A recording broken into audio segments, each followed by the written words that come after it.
Il y a des forces, des imaginaires que rien ne peut arrêter. Il en va ainsi des mythes et des légendes. Il en va ainsi de la vie et de l'espoir. C'est de ces forces que naquit cette quête. J'étais revenu sur la terre des hommes et, comme à chaque fois, mes sens me troublaient. Les couleurs, les sons et les odeurs si intenses m'éloignaient des mondes subtils.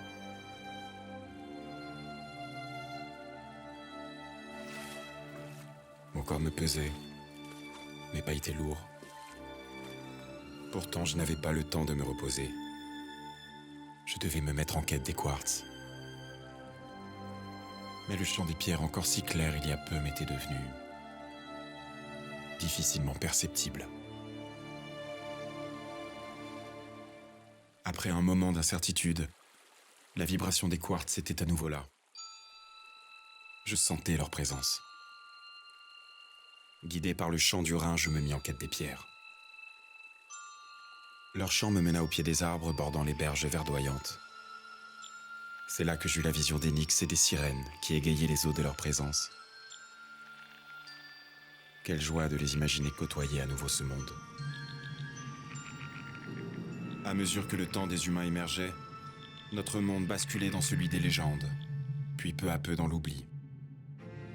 À ces nouveaux maîtres du monde, je venais offrir ces clés, afin qu'ils se souviennent du pouvoir créateur de l'imaginaire dont ils devaient se saisir.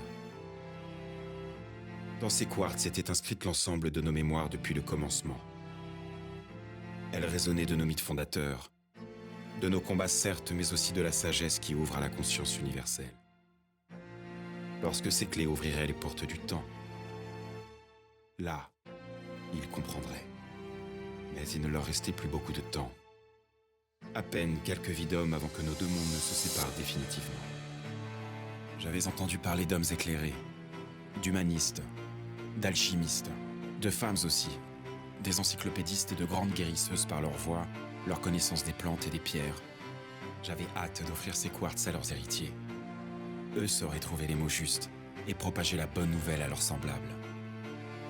Après une journée de marche à travers les forêts et sur les chemins oubliés, le cœur enthousiaste et le pas léger, je parvins sur les hauteurs, et là, mon sang se glaça.